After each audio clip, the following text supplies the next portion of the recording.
మీలో ఎవరు కోటీశ్వరుడు అప్పటికి తెలుగు తెరపై నెంబర్ 1 షో. నాగార్జున ఆ షోని ప్రజల్లోకి బాగా తీసుకెళ్లారు. ఆ షో కాస్త మెగాస్టార్ చిరంజీవి చేతిలో పడగానే అంచనాలు ఇంకా పెరిగాయి. నాగార్జున హోస్ట్ చేసిన సీజన్ల కంటే ఇంకా ఎక్కువ రెస్పాన్స్ వస్తుందని, టీఆర్పీ డబుల్ అయినా ఆశ్చర్యపోనక్కర్లేదని ఊహించుకుంది స్టార్ మా యాజమాన్యం. కానీ అందరి అంచనాలను తలకిందులు చేస్తూ ఆ షో కాస్త అట్టర్ ఫ్లాప్ అయింది. స్టార్ మాకి భారీ నష్టాలు వచ్చాయి. ఇక ఎన్టీఆర్ హోస్ట్ గా బిగ్ బాస్ ని అనౌన్స్ చేయగానే ఎన్నో అనుమానాలు. ఆల్రెడీ హిట్ అయిన షోని మెగాస్టార్ లాగలేకపోయారు. బిగ్ బాస్ అంటే తెలుగు వాళ్ళకి కొత్త. పైగా రాత్రుళ్ళు సీరియల్స్ తప్ప ఇంకేమీ ఆడని తెలుగు ఇంట్లో ఇలాంటి వివాదాలతో నిండిన షో ఎవరు చూస్తారు అని అనుకున్నారు. కానీ ఈ అంచనాలకు మించి క్లిక్ అయింది. అలాగని చెప్పి ఇది ఆట ఆడుతున్న వాళ్ల వలన ఇంత సూపర్ హిట్ అయింది. వారి గొడవలు కామెడీ కోసము జనాలు చూస్తున్నారు అనుకుంటే పొరపాటే. ఎందుకంటే వీక్ డేస్ లో ఏ కారణంతో ఆడినా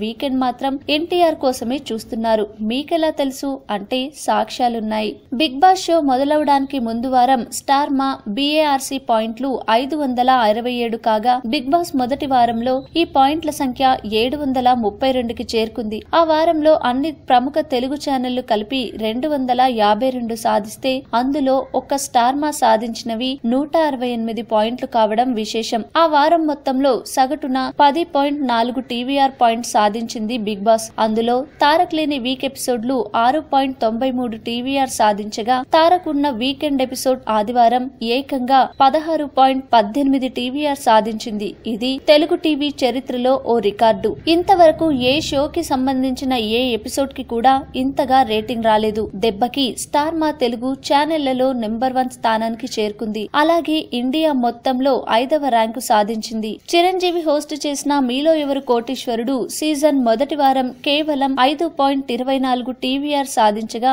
ఈ షోకి సంబంధించిన ఏ ఎపిసోడ్ కూడా 10 TVR దాటలేదు. ఇక రానా హోస్ట్ చేస్తున్న నెంబర్ 1 యారీ సడన్ గా పుంజుకుంది. బిగ్ బాస్ ప్రసారమైన ఆదివారమే ఈ షో TVR 9.89 అంటే జబర్దస్త్ తర్వాతి స్థానం 3వ స్థానం చేరుకుంది. ఈ వీడియో మీకు నచ్చితే లైక్ చేయండి, అందరికీ షేర్ చేయండి, కానీ సబ్స్క్రైబ్ చేయడం మాత్రం మర్చిపోకండి.